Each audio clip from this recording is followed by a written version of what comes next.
오늘도 여러분과 저희 예배를 통하여 하나님이 받으시는 온전한 제사, 온전한 예배 되기를 주의 이름으로 축원합니다.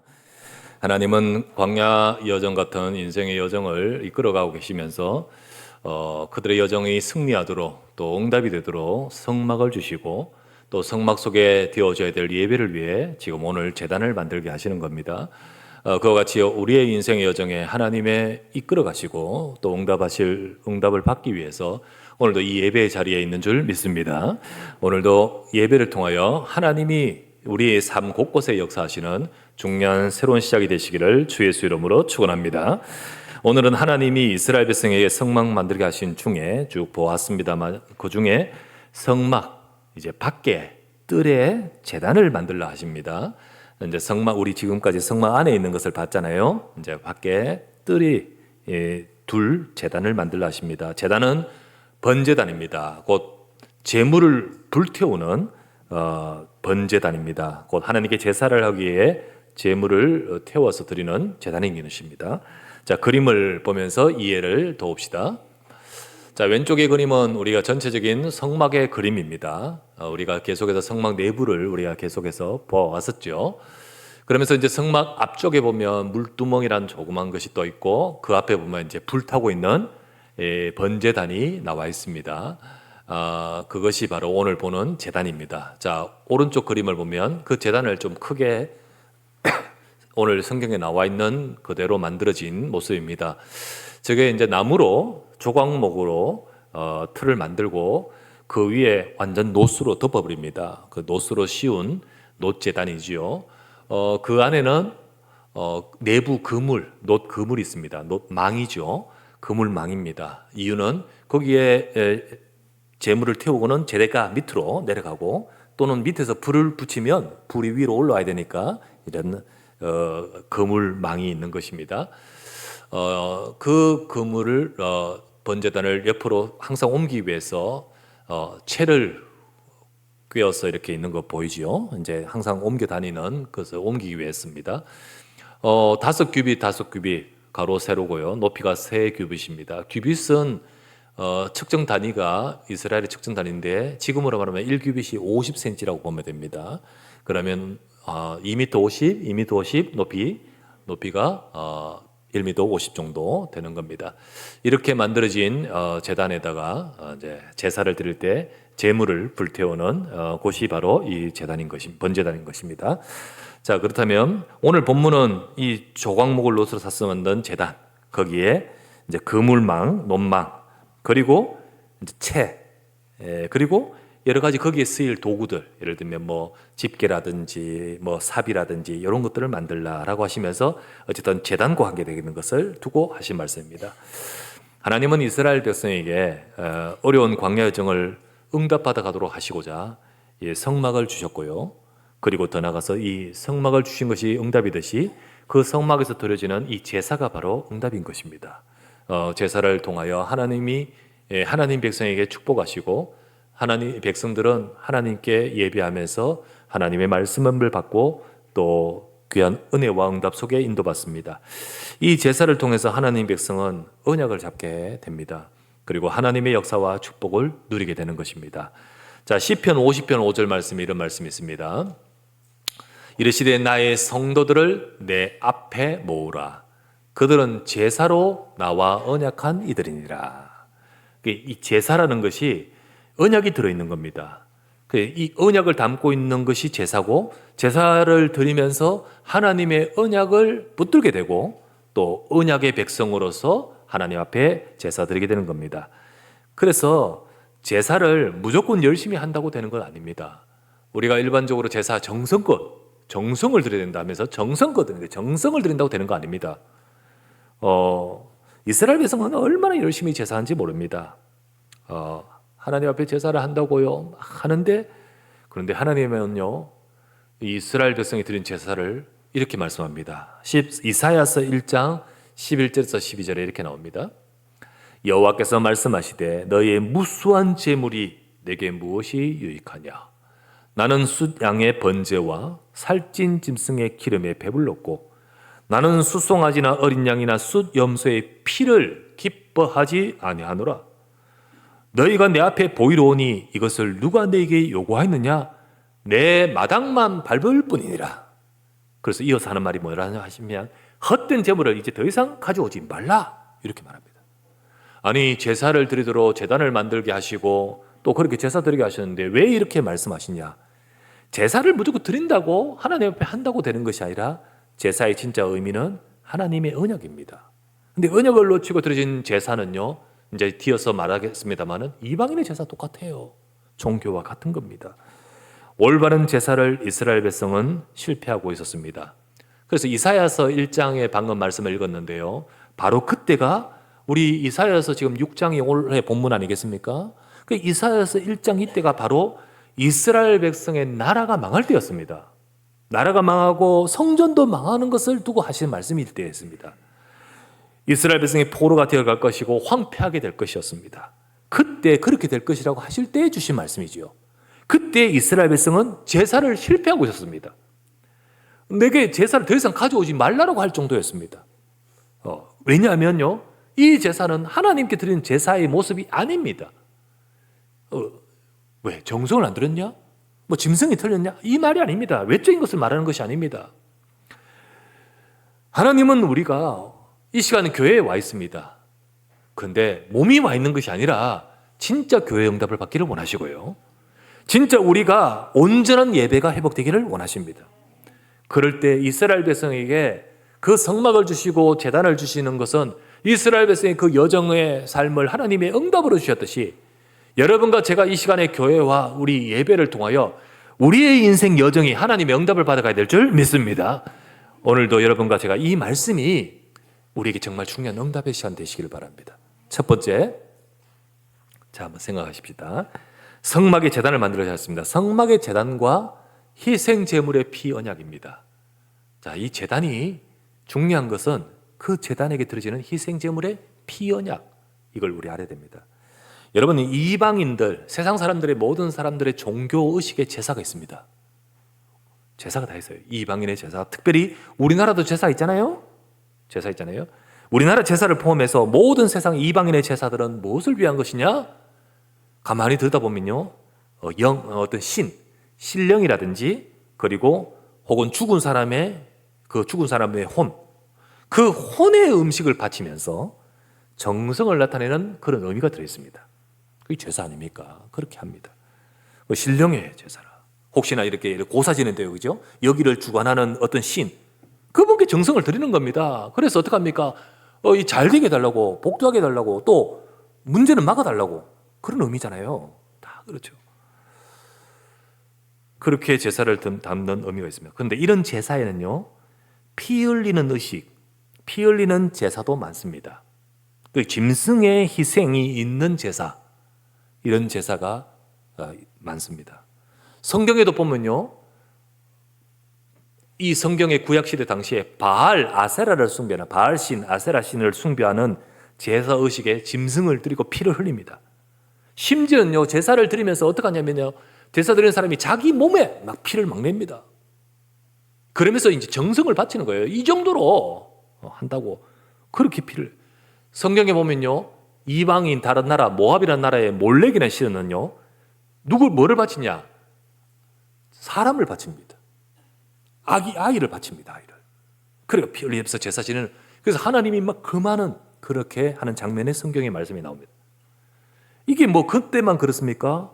지금도 그렇습니다. 우리나라 옛날에도 그랬고요. 지금도요, 힌두교 사원을 가서 보면 이 제사를 드리는데 지금도 짐승의 목을 칩니다.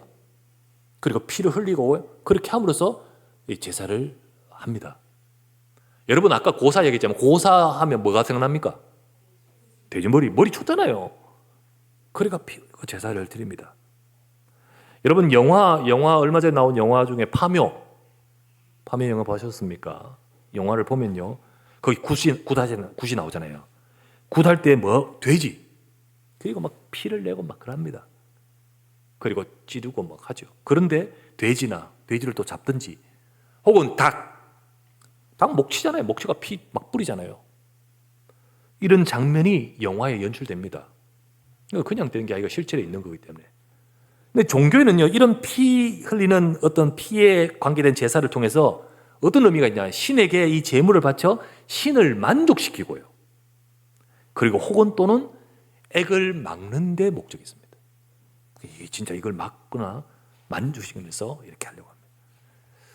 그렇게 하면서 세상의 모든 제사, 특별히 피 흘리는 제사도 가득합니다. 그런데 성경에는 뭐라냐? 고린도전서 10장 20절 말씀에 이렇게 말합니다. 무릇 이방인의 제사하는 것은 귀신에게 하는 것이요 하나님께 제사하는 것이 아니니 나는 너희가 귀신과 교제하는 자가 되기를 원하지 아니하노라. 그렇게 제사하면서 신령이든 뭐든 홍이든 하는데 귀신을 만납니다. 귀신이 교제하게 됩니다. 그리고 귀신이 임합니다. 그 귀신이 이제 소위 아까 말했다시피 사람이 죽은 혼이 아니고 사탄입니다. 마귀입니다. 마귀의 졸개들입니다. 이 역사 속에서 사람들은 뭔지 모르지만 어쨌든 잘 되게 해달라고 그렇게 합니다. 하지만 분명히 말하는 것은 이걸 통해서 흑암이 역사합니다. 그러면 하나님께 제사하는 것은 어떨까요? 제사 형식 비슷한 것 같은데? 하나님께 제사는 어떨까요? 성막에서 아까 제단을 만드는데요. 거기에 제물을 드립니다. 희생 제물에 피 흘리는 죽음이 있고요. 그죠? 그리고 그것을 가지고 제사를 하는 것은 이방인의 제사하는 제사와 다릅니다. 이방인의 제사는요, 아까 말했지, 정성을 들여서 하나님을, 많은 하나님을 만족시키거나 액을 막으려는 것이잖아요. 그런데 하나님이 말씀하신 희생제사, 하나님이 하라고 하시면서 요구하시면서 하게 하신 이 제사는 하나님께서 우리의 죄를 사실 하나님이 주신 언약입니다. 인간의 죄를 사하고 인간을 구원하기 위한 하나님이 주신 언약이고 하나님의 방법이기 때문에 이렇게 제사를 드린 겁니다. 자, 그 제사를 말합니다. 자, 설명을 드립니다. 인간은 원래 하나님이 창조하실 때 창세기 1장 27절 28절에 하나님의 형상대로 창조하셨어요. 하나님의 형상으로 창조하시고 하나님을 닮았다는 겁니다. 그게 뭘 닮았습니까? 인간은 영적 존재입니다. 영적 존재예요. 영이 있습니다. 그래서 하나님의 형상으로 창조한 인간은 하나님에게 특별합니다. 하나님하고 교류가 됩니다. 그런 인간을 하나님의 복을 주시면서 축복하십니다. 세상의 모든 것을 다스리고 정복할 하나님을 닮은 하나님의 대리자로서 하나님이 특별하게 복을 주셨습니다. 그게 인간입니다. 그러면서 하나님께서는 딱 한 가지, 창세기 2장 7절에 보면 뭐라고 하냐면 선악과를 딱 만들으시고요. 선악을 알게 하는 이 나무의 실과는 먹지 말라. 다른 것은 다 먹되 이것을 먹는 날에는 정녕 죽을 것이다. 죽으면 온다. 먹지 말라라고 합니다. 그 속에 단순히 어떤 성분이 있기 때문에 그걸 먹으면 그 성분 때문에 죽는 것이 아닙니다. 인간은 하나님의 말씀대로 살아야 하고 아무리 정말로 이렇게 세상을 다스릴 그런 존재로 창조됐다 할지라도 인간은 하나님과 함께 있어야 됩니다. 그런 존재로 창조되어 살아야 된다는 분명한 너의 영적 주소를 알려주는 이게 보이는 말씀입니다. 이게 선악과가. 이 선악과가 과일이 아니라 말씀입니다. 보이는 말씀입니다. 그래서 그걸 보면서 말씀을 가져야 돼요. 말씀을 붙들어야 돼요. 그러나 아담과 하와는 이 하나님 말씀을 믿지 않습니다. 하나님의 말씀을 믿지 않고 사단의 거짓말에 속습니다. 여러분, 하나님의 말씀을 믿지 않으니까 믿었다면 사단이 아무리 속여도 상관없습니다. 그렇잖아요. 하나님 말씀 붙들고 있으면요. 근데 안 믿었기 때문에 사단의 말이 먹히는 겁니다. 먹혀요. 그 인간의 문제는 하나님 말씀을 믿지 않는 불신앙입니다. 그러면서 사단에게 속아서 범죄하게 됩니다. 이게 원죄입니다. 하나님의 범죄하고 인간이 하나님처럼 되려고 합니다. 먹는 날에는 네가 하나님처럼 된다. 욕심입니다. 인간이 하나님과 함께 살아야 될 존재가 하나님 필요 없다. 내가 하나님이다. 결국은 하나님은요, 그 말씀대로 너희가 먹는 날에 정녕 죽으리라. 하나님처럼 된 것이 아니라 인간은 죽음이 찾아옵니다. 죽음의 선고대로 인간은 죽음이 왔는데 바로 단순히 나중에 죽는다 이 말이 아니고 우리가 있어야 될 그 영적인 모든 축복을 다 상들이지 잃어버리고 하나님과 단절돼 버렸어요. 하나님과 함께 될 존재가 하나님과 단절되고 그러면서 죽음과 함께 더불어 이 땅에 모든 고통이 들어오게 되는 겁니다. 고통이 지금도 인간의 삶에는요, 크고 작은 많은 고통과 문제들이 가득한 그 이유가 여기서부터 시작돼요. 크게는 세상 나라에 전쟁이 얼마나 많습니까? 지금도요, 뭐 또 터지고 또 터지고. 세상 역사에 전쟁이 없을 때가 없었습니다. 터지고요. 그 뭐 또 작은 데는요, 작게는요, 내란이 있고 막 내란과 혼란이 있잖아요. 더 작게는 들여다보면요, 수많은 범죄와 사고와 우리의 삶에 문제들이 가득하잖아요. 그런 고통의 문제들이 크게는 세상의 지구에, 그리고 작게는 우리 인생과 우리 가정 속에 끊임없이 가득한 것, 모든 시작은 여기서부터 시작된 겁니다. 에베소서 2장 1절에서 3절 말씀에 이렇게 말합니다. 그는 허물과 죄로 죽었던 너희를 살리셨도다. 허물과 죄로 죽음이 들어와 버렸습니다. 그때에 너희는 그 가운데서 행하여 이 세상 풍조를 따르고 공중의 권세 잡은 자를 따랐으니 이게 누구냐? 지금 불순종 아들들 가운데서 역사하는 영이라. 인간은 이 사단을 따를 수밖에 없는 영적으로 잡힌 상태가 되어버렸습니다. 영적 노예죠. 그때 전에는 우리도 그 가운데서 우리 육체의 욕심을 따라 지내며 육체와 마음에 원하는 것을 하여 다른 이들과 같이 본질상 진노의 자녀였더니, 누가 본질상 진노 벌받은 인생으로 원하고 있습니까? 아니죠. 다 잘 되려고 원합니다.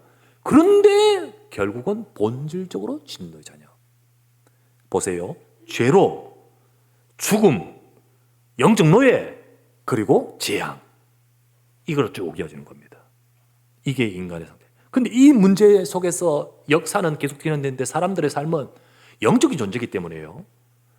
이 문제를 어떻게 하면 해결할 수 있을까? 철학도, 혹은 종교도, 그리고 막 합니다. 그래서 세상에 종교가 나오는 이유가 이것 때문입니다.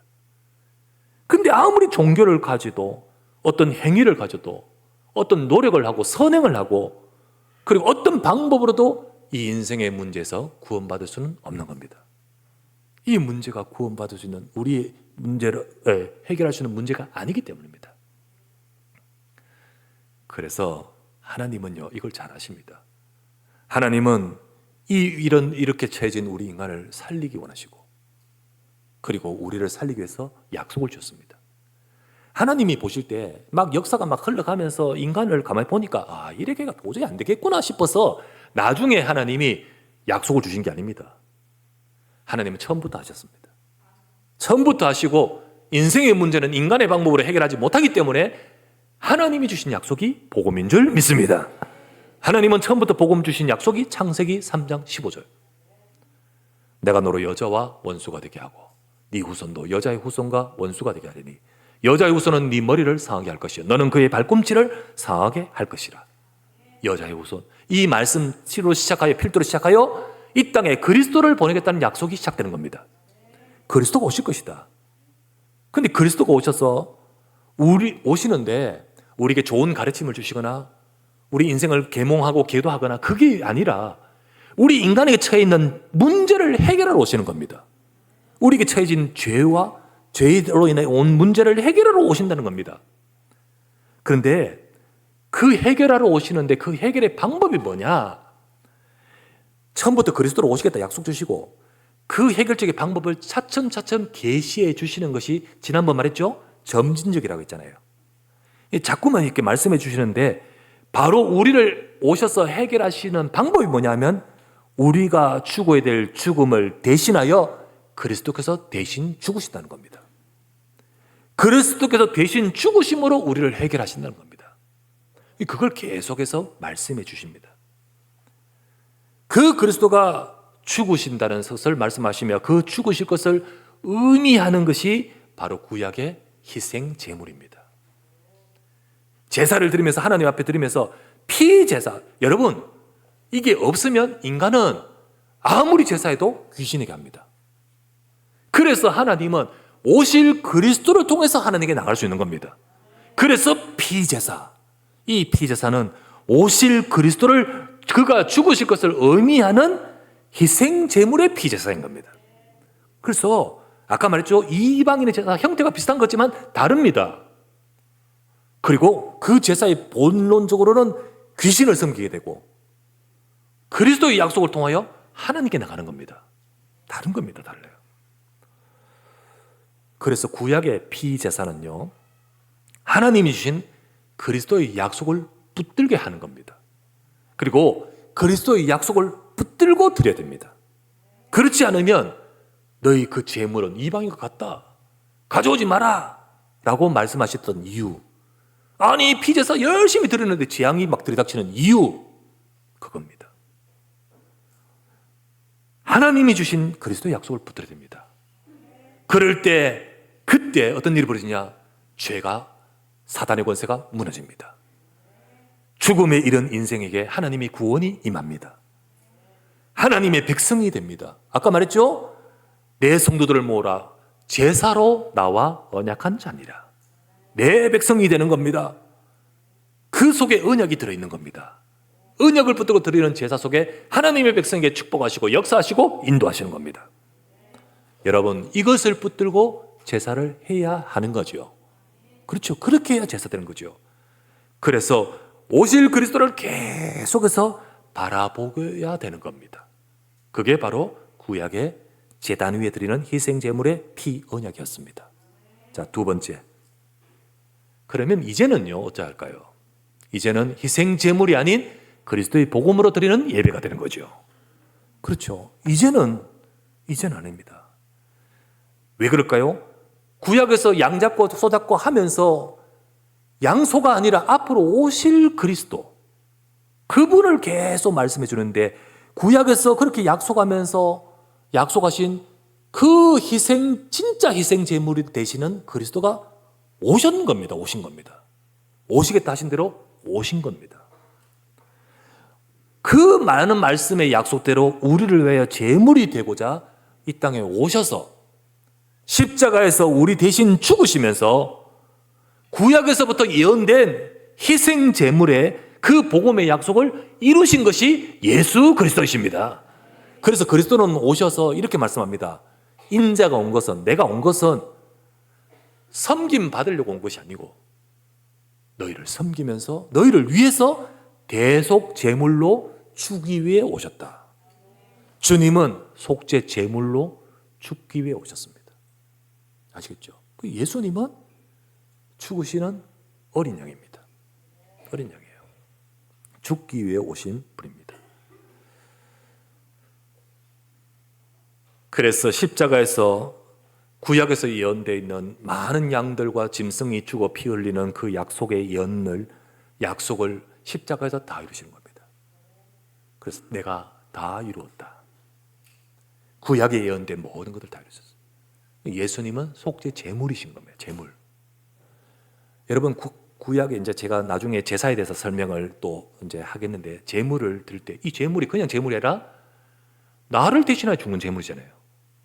그래서 짐승을 만약에 가지고 와서 제사장 앞에 갔을 때 제사를 어떻게 하냐면, 저 아까 말했던 거기에 번제물로 불태워 드리기 전에 어떻게 하냐면 내 죄를 대신하여 얘가 죽는 거예요.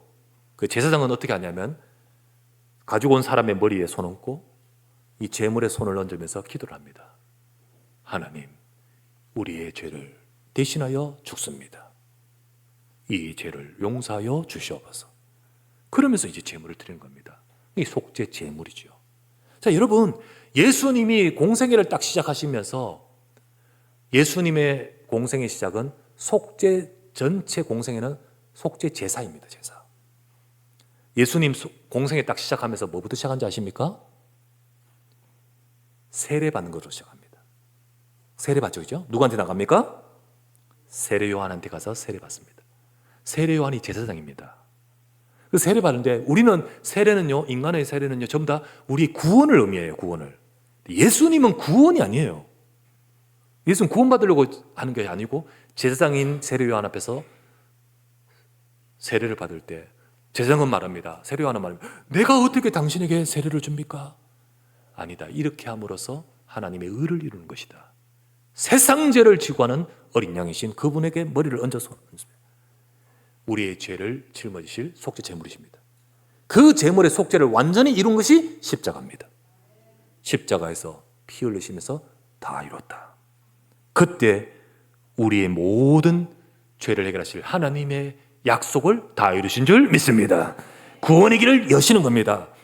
그리스도가 오셔서 다 이루셨다.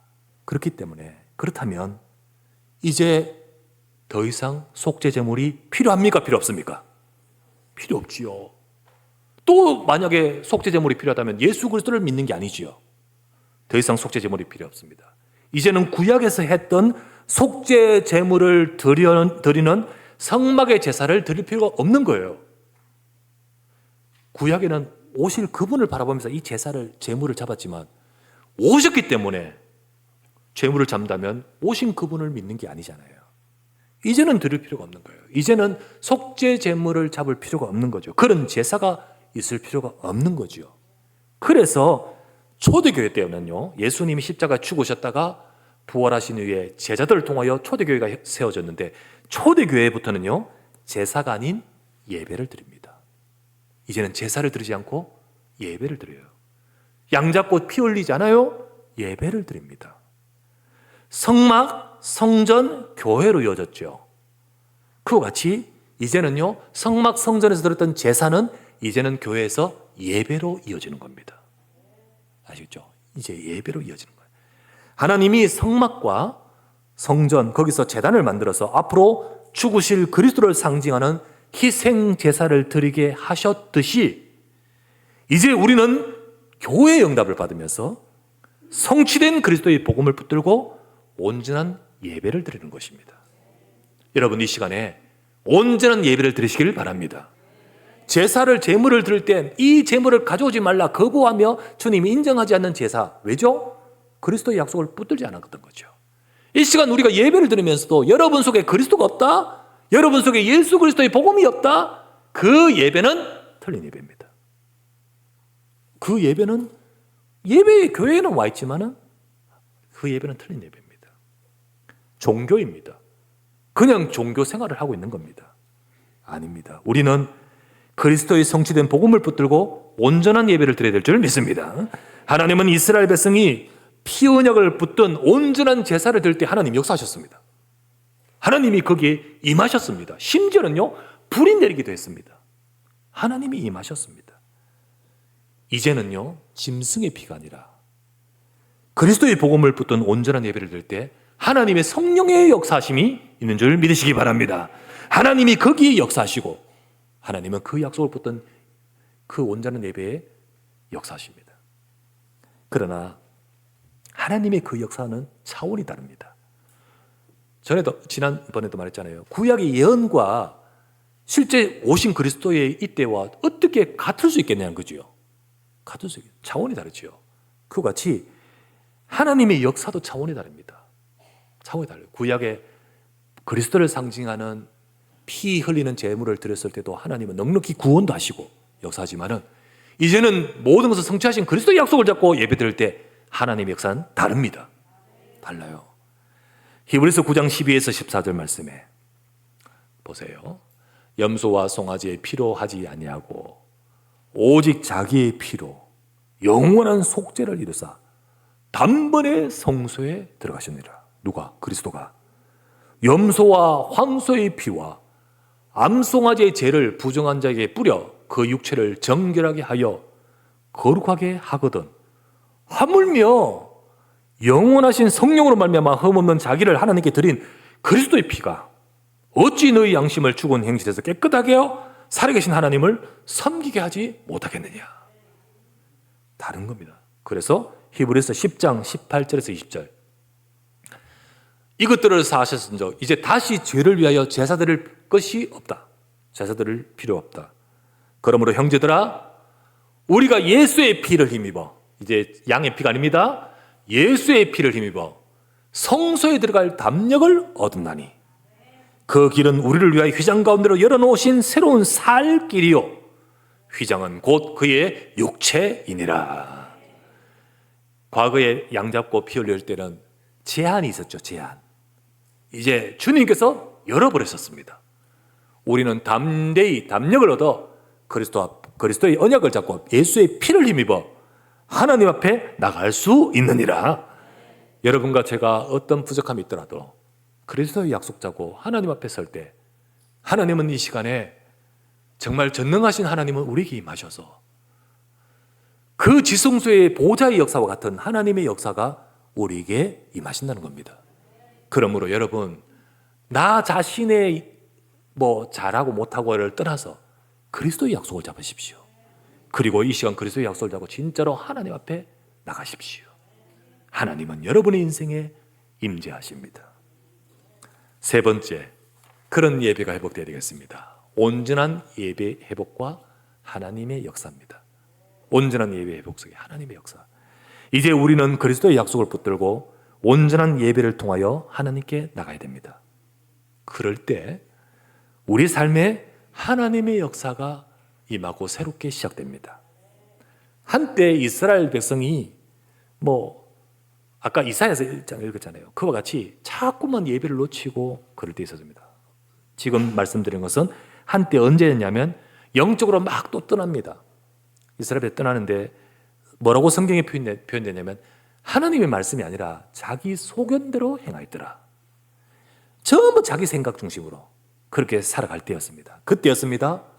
하나님이 약속하신 가나안 땅에 들어와서는 그 가나안 땅에 오히려 정복을 당하고 블레셋이란 나라에 짓눌려 고통을 받고 있는 때였습니다. 전부 다 자기 소견대로 하면서 그러면서 하나님 앞에 온전한 언약을 놓치고 예배를 잃어버리고 살아갈 때였습니다. 그때였습니다. 그때 이제 사무엘이 일어섭니다. 사무엘이라는 선지자가 일어나서 선포를 합니다. 모든 이스라엘 백성들은 미스바로 모여라. 내가 거기서 너희를 위하여 여호와께 기도할 것이다. 이스라엘 백성이 사무엘의 말을 듣고 자신의 모든 것을 지금까지 자기 소견대로 얘기했다 했잖아요. 이제 그게 아니라 하나님의 말씀을 따라서 미스바로 모여서 말씀 앞에 섭니다. 사무엘상 7장 9절입니다. 이렇게 나옵니다. 7장 9절에 사무엘이 젖 먹는 어린 양 하나를 가져다가 온전한 번제를 하나님께 드리고 이스라엘을 위하여 여호와께 부르짖음에 여호와께서 응답하셨더라. 무수한 재물이 내게 무엇이 유익하냐? 많고 이 재물이 문제가 아니에요. 진짜 어린 양 하나로 온전한 번제를 드릴 때 여호와께서 응답하셨더라. 그래 되어 있잖아요. 중요한 이 언약을 놓쳐버리고 드린 많은 제사가 아니라 하나님의 언약을 잡고 주 앞에서 온전한 번제 속에 하나님이 그때부터 역사하기 시작됩니다. 이 이스라엘 백성들이 막 미스바로 모여가지고 하나님 앞에 서서 지금 하고 있다는 소식을 블레셋이라는 나라가 이렇게 듣고는요, 저것들이 한꺼번에 다 온 곳에 모여서 왜 모였지? 위기를 느끼고 쳐들어옵니다. 군사를 보내 쳐들어옵니다. 그때 이제 이게 문제가 시작되는 거죠. 이렇게 되어질 때였습니다. 이스라엘 백성에게 하나님이 역사합니다. 그 블레셋 군대를 하나님이 치십니다. 하늘에서부터 막 우박 덩어리가 막 터져 내려오는데 그들이 막 깨지고 터지고요. 이스라엘 백성들이 이제 힘을 얻어서 나가서 싸우는데 격퇴를 해버립니다. 하나님이 회복하게 만드십니다. 그 구절이 이어서 나오는 말씀 사무엘상 7장 13절부터 14절 이렇게 나옵니다. 이에 블레셋 사람들이 굴복하여 다시는 이스라엘 지역 안에 들어오지 못하였으며 여호와의 손이 사무엘이 사는 날 동안에 블레셋 사람을 막으시며 블레셋 사람이 이스라엘에서 빼앗았던 성읍이 에그로부터 가드까지 이스라엘에게 회복되니 이스라엘의 그 사방 지역으로 블레셋 사람들의 손에서 도로 찾았고 또 이스라엘과 아모리 사람 사이에 평화가 있었더라. 하나님의 역사가 회복의 역사가 막 나타납니다. 당연히 하나님이 내가 네게 주실 땅이라고 하시고 그 땅을 통하여 모든 민족의 복을 주겠다 하신 그 축복 속에 있어야 될 존재들이 이 백성들이 하나님의 언약을 놓쳐버리고 자기 소견대로 행하면서 하나님을 떠나버린 순간 수많은 고통과 문제들로 인하여 다 뺏겨버리고 다 정말로 당하고 실패하고 유린당하는 인생이 되어버렸을 때 하나님의 언약 붙들고 온전한 예배를 회복할 때 하나님이 회복하신 줄 믿습니다. 하나님이 도로찾게 하시고 하나님이 회복하게 하시고 그리고 블레셋에게 정인되게 하시고 복음의 능력을 나타내게 만드시는 거죠. 이게 하나님의 뜻이죠. 여러분과 저희 인생 속에서도 마찬가지입니다. 우리 인생이 하나님 앞에 설 때부터 우리 인생에 수없이 블레셋과 같은 눈에 보이지 않는 유린하고 있는 모든 것들로부터 하나님의 여호와의 손이 막으시고 하나님이 역사하실 줄 믿으시기 바랍니다. 그렇다면 우리의 예배는 어떤지 살펴보십시다. 우리의 예배는 어떤가? 온전한 제사, 곧 온전한 예배를 회복해야 됩니다. 그때 하나님의 역사가 시작되고 새롭게 시작되고 회복합니다. 요한복음 4장에 보면 사마리아 땅의 수가라는 동네, 수가라는 성읍에 예수님이 가셨습니다. 거기에 한 여자가 있는데요. 예수님이 정오 한 난 12시쯤에 이제 우물가에 앉으셨습니다. 제자들은 음식을 장만하러 마을로 들어갔습니다. 찾으러. 예수님이 혼자 앉아 계시는데 그 정오 낮 제일 뜨거운 때에 물을 기르러 나오는 한 여자가 있었습니다. 사실 물 기르는 건 전부 아침에 다 기르는데 이때 나오는 것은 사람의 눈을 피하기 위해 그때 오는 거죠. 예수님은 그 여자를 기다리고 계셨습니다. 그때 만났을 때 예수님이 그 여자에게 말합니다. 나에게 물을 좀 달라. 그 여자는 말합니다. 아니 당신은 내가 보니까 유대인으로 보이는데 어찌 내게 말을 거느냐. 왜냐하면 유대인은 그 땅에 가지도 않고 그 사마리아 사람과 말도 섞지 않습니다. 그때 예수님이 이렇게 말합니다. 네가 너와 말하는 이가 누군지를 알았다면 오히려 네가 내게 물을 달라고 했을 것이다.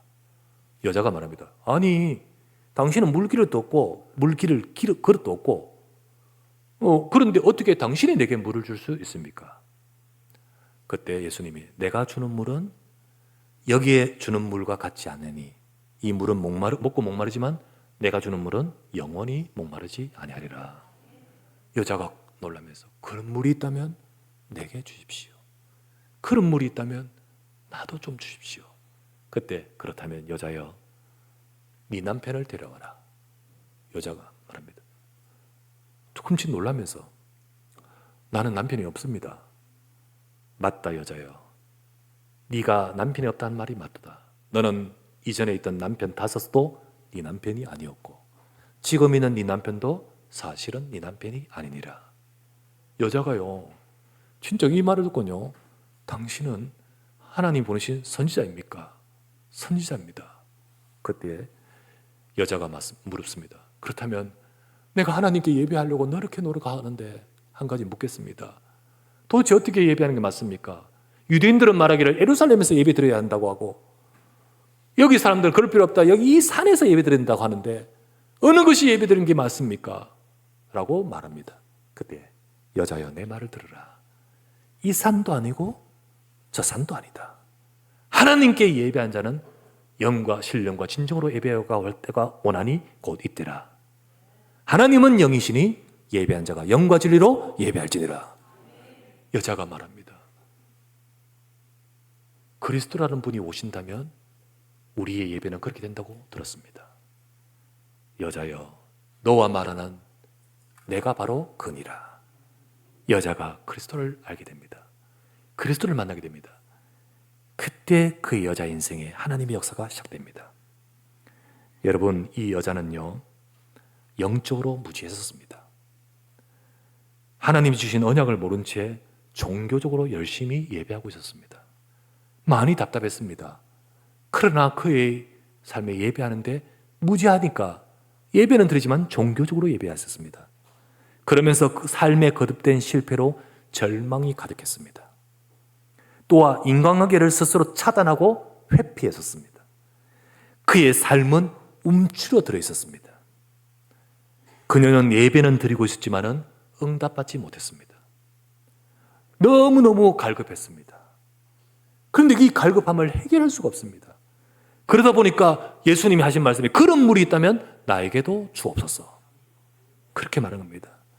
예수님은 그에게 그런 예배가 아니라 그런 인생이 아니라 그에게 진짜 필요한 온전한 예배를 드릴 비밀을 알게 하셨습니다. 그 인생이 하나님을 만나고 그 인생이 하나님의 역사가 시작될 수 있는 비밀을 주셨습니다. 하나님께 예배하는 영과 진리로 드릴 수 있는 예배 그리스도를 만나게 하셨습니다. 그 여자는 그리스도를 만났습니다. 그때 하나님께 예배도 회복되었습니다. 그 순간 예배가 회복되면서 인생도 회복되었습니다. 여러분 예배 회복이 인생의 회복입니다. 그 삶에 치유가 임했습니다. 그러면서 그 여자는요 그 수가성을 살리는 정말로 수가성의 그리스도의 복음을 증거하는 정인이 되도록 하나님은 역사하셨습니다. 우리도 우리의 삶에 이런저런 문제가 있고 또는 움츠려드는 여러 가지 일들이 있다 할지라도 오늘 저와 여러분들에게 이 여자와 같이 하나님의 역사가 새롭게 시작되기를 주 예수의 이름으로 축원합니다. 혹시 이런저런 일로 예배가 안 되고 있다면 오늘 주님의 음성을 들으십시다.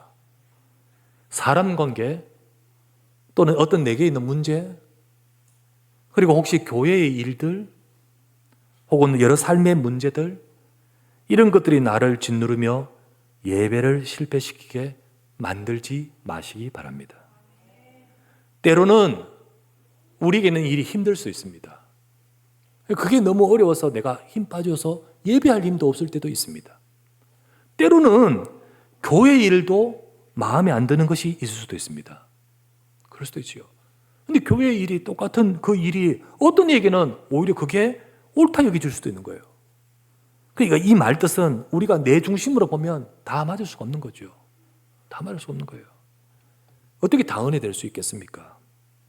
지금은 되더라도 어떤 거는 또 안 될 수도 있고 어떤 거는 또 어떤 사람에게는 이게 너무나 또 좋은 맞는 것일 수도 있습니다. 그러니 우리는 그 사안들을 우리가 일일이 보지 말고 우리는 내가 하나님을 향하고 말씀 따라서 모든 것을 찾아가야 되는 겁니다. 그게 하나님이 원하시는 거예요. 그런 중심과 그런 과정과 그런 우리에게 그것이 있다면 때로는 문제, 실수, 모든 것들도 하나님은 인도해 가실 줄 믿습니다. 그게 바로 하나님의 역사 속에 있습니다. 그러니 여러분, 가장 중요한 것은 하나님 백성은 예배가 되어야 되지 않겠습니까? 여러분, 사무엘 시대처럼 하나님이 예배를 회복하시고 수가성 여인처럼 하나님의 하는 예배가 회복된 영적 상태가 될 때 하나님은 새 일을 행하셨습니다. 하나님은 새 일을 회복하시고 새 일을 행하셨습니다. 우리 삶에도 보좌의 역사가, 말씀의 역사가, 회복의 역사가 임할 수 있도록 저와 여러분들의 참된 예배가 회복되기를 주의 이름으로 축원합니다. 우리 삶에도 이런 은혜가 있도록 이스라엘 백성의 광야 여정에 성막에 또 제단을 주듯이 우리의 삶에 교회의 응답과 함께 예배의 응답을 받으면서 여러분과 제 삶에 하나님의 역사가 새롭게 시작되기를 주 예수 이름으로 축원합니다.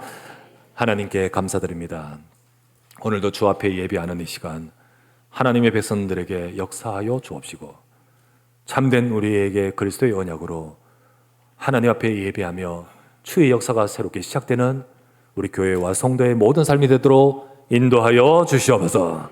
주 예수 그리스도 이름으로 기도드리옵나이다.